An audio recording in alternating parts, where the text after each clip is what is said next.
what a lot of people want to get in their playing, certainly as they go on, is the ability to play fast. Now, playing fast is great. It really is. It's good. If you can do it, it's fantastic. You watch some of the people who do it, and it's really quite amazing.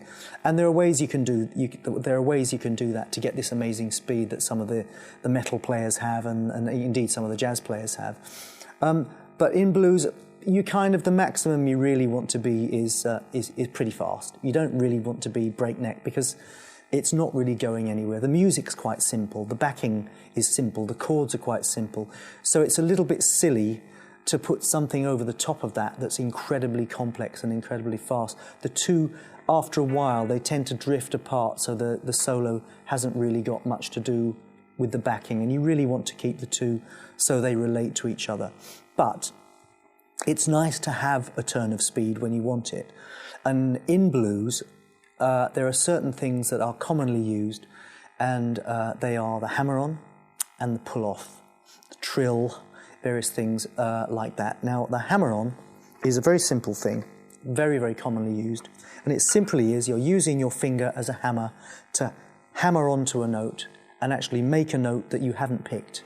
So, for instance, I'm going to hammer on to that note there, and I'm going to pick that note there. So I pick once, I get two notes out of it. You can do more.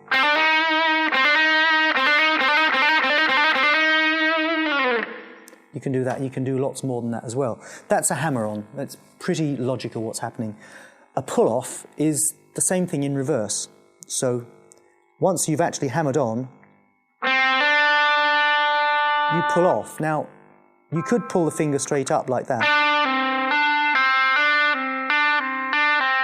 It's not very powerful though, so what most people do is flick it slightly to the side. So you're almost using that finger as a plectrum, as another pick, to pick it. So I'm actually pulling the finger slightly to the side to actually almost re-pick the string.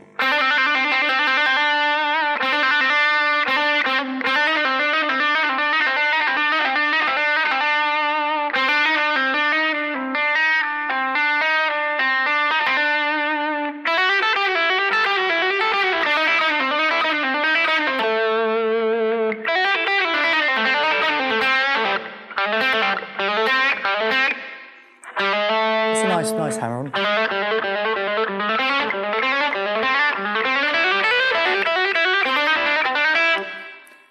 That sounds quite impressive if you're not really used to those sort of things, but in fact it's very, very easy to do.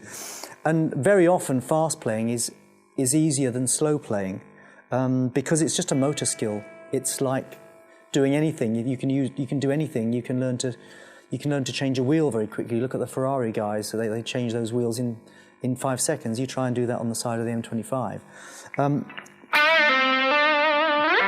So you can learn to be fast. Now, those are two of the very important things to do. Now,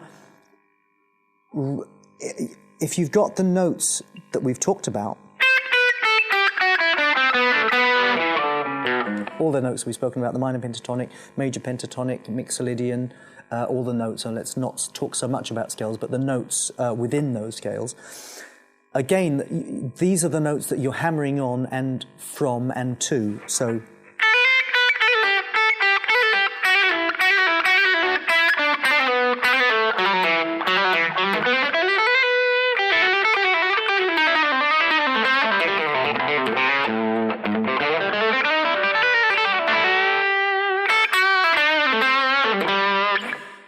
very great thing to play in blues. It sounds like one thing, but in fact, it's several things put together to make one sound. You'll often hear this in blues. Every blues guitarist uses this.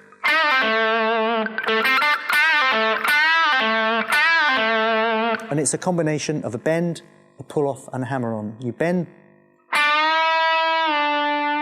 off. I actually picked that, but so you bend, let down, pull off, hammer on to the next string down.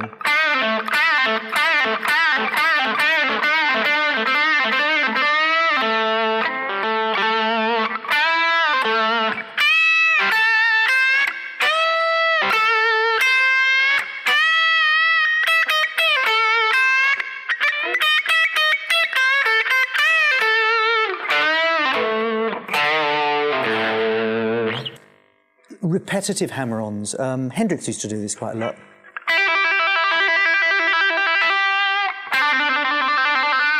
He'd often do it there.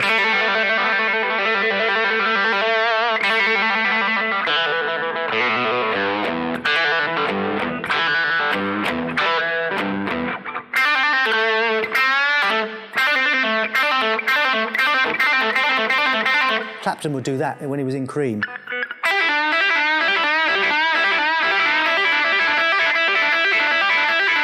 That's a hammer-on and pull-off idea. Pick once, hammer, pull, hammer.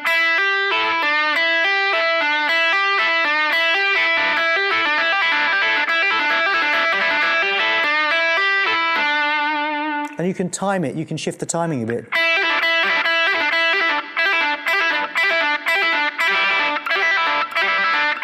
You can mess about with those things and come up with your own ideas. That's a great way to do it. So if you actually sling a few ideas like that, based around the notes that we've discussed,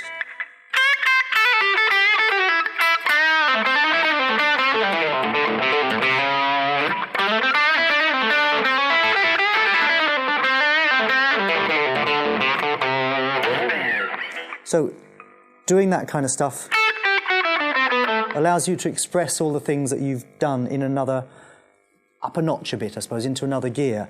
But I would warn about trying to play too fast too often. It's a lovely thing to pull out of the bag, but if you're playing in front of an audience, you really don't want to tire their ears out with loads of fast playing straight away. It really is quite wearing on an audience if a guitarist is getting up there, blasting out. You would gain much more from perhaps starting your solo, maybe even on another pickup. Start the solo on a nice...